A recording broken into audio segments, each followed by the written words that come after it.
Bom, irmãos, neste domingo nós voltamos a falar sobre as parábolas de Jesus, né?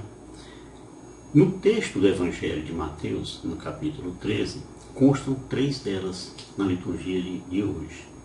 Mas vamos focar apenas na que fala da separação dos peixes, tá certo? Jesus estava lá na Galileia, só relembrando isso, né? Nas margens do mar de Tiberíades, onde havia, como pesquisei, nesse mar, em torno de 30 espécies de peixes. Daí, Jesus ter falado da separação dos peixes bons para o consumo, né? Principalmente aí no caso dos judeus, e daqueles que não deviam ser consumidos por eles, judeus. A gente lê: todos os que nas águas não têm barbatanas nem escamas, os tereis em abominação. Isso aí está em Levítico 11, no versículo 12. Para o seu conhecimento, a maioria dos historiadores defendem que o Evangelho de Mateus ele foi escrito em torno de 80 a 95 depois de Cristo. E ele foi dirigido em especial ao povo judeu, certo? Bem dito, os cristãos de origem judaica, tá certo? Que ainda estavam assim um pouco meio que contaminados com aquela coisa da Torá, né? O maior objetivo era provar que Jesus era o Messias, aquele mesmo Messias que foi prometido no Antigo Testamento, cumprindo as promessas feitas a Abraão e a Davi.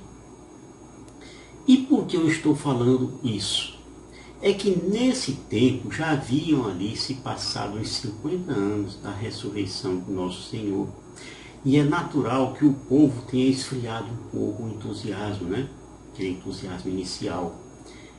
Vejo que nesse tempo aí, Jerusalém e o templo já tinham sido arrasados, conforme a profecia de Jesus nos anos 70. E com isso, também o sacerdócio e parte do mundo conhecido por Jesus, aquele tempo atrás, né? E conhecido também pelos discípulos, já tinha se passado. Aquilo ali representava literalmente o fim do mundo, ou melhor, o fim de um mundo, né? Tá certo? Pois bem, Mateus, ele tratou de reanimar o pessoal, pois aquele entusiasmo inicial já tinha dado lugar à monotonia, né? A uma atividade fria, assim, e pouco exigente, e pouco comprometida.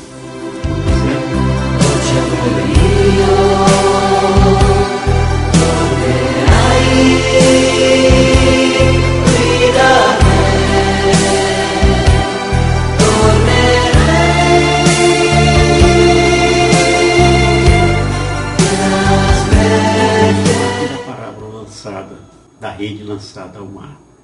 Mateus, ele mostra um reino de Deus usando a imagem de uma rede, que depois de lançada ao mar, pesca vários tipos de peixes.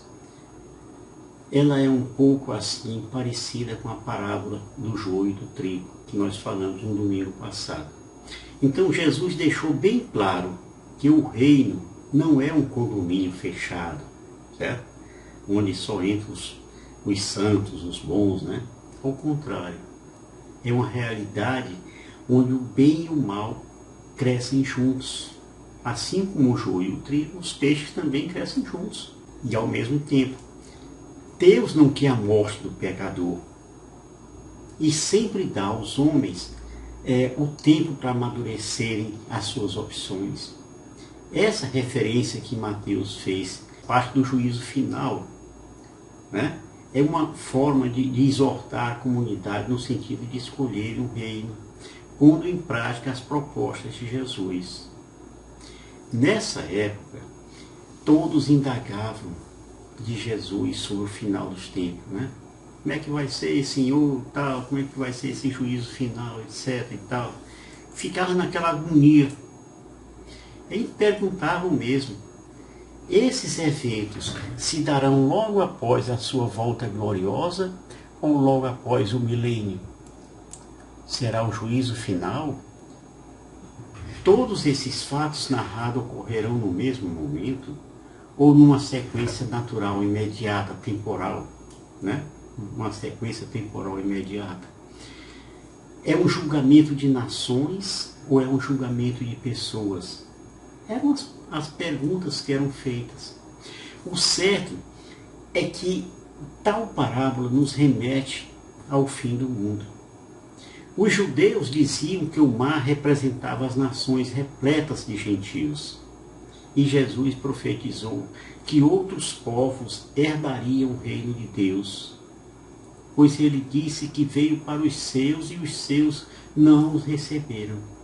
Lembra? Veio para o que era seu, mas os seus não receberam. João 1,11. Mas a justiça divina foi feita aos que o reconheceram. Isso aí você pode ler em Eclesiastes 48:11. Bem-aventurados os que te conheceram e foram honrados com tua amizade. Então, voltando aqui para a parábola, o mestre disse à multidão: o reino dos céus é ainda como uma rede lançada ao mar e que apanha peixes de todo tipo. Quando está cheia, os pescadores puxam a rede para a praia, sentam-se e recolhem os peixes bons em cestos e jogam fora os que não prestam. Tá? As cabeças dos discípulos estavam ali a 1000. Né? O que é que ele quer dizer? Meu Deus do céu. Lá se vem outra parábola. O que o Senhor os queria ensinar com esta parábola? E então Jesus acrescentou: assim acontecerá no final dos tempos. Os anjos virão para separar os homens maus dos que são justos, e lançarão os maus na fornalha de fogo, e aí haverá choro e ranger de dentes. Compreendestes tudo isso? E ali eles responderam meio que no automático, né? Sim, senhor. Então o mestre acrescentou: assim, pois, todo mestre da lei que se torna discípulo do reino dos céus é como um pai de família que tira do seu tesouro coisas novas e velhas. E aqui, essa referência ao mestre da lei, que tira do seu tesouro coisas novas e velhas, refere-se aos religiosos judeus com os seus profundos conhecimentos do Antigo Testamento, que são as coisas velhas, tá? E que agora foram convidados a refletirem sobre essas velhas promessas à luz das propostas de Jesus, que são as coisas novas. Irmãos, pensemos um pouco sobre nós mesmos. Quando os pescadores começarem a separar os peixes no fim do mundo, de que lado nós estaremos? Entre os bons ou entre aqueles que não prestam? Pensemos bem nisso, porque a tribulação será tão grande como nunca foi vista, desde o começo do mundo até o presente, nem jamais será. Diz o texto: naqueles dias os homens buscarão a morte e não a conseguirão. Desejarão morrer e a morte fugirá deles. Imagine o sufoco de ver os anjos vindo fazer essa separação. Não vai ser morte, não. Vai ser uma loucura. Certo? E é isso aí. Eu espero tê-los ensinado um pouco mais sobre o tema no final dos tempos. Tomemos, portanto, os cuidados necessários para que quando tudo isso vier a acontecer, nós estejamos preparados. Tá certo? Shalom do Pai. Vá nisso.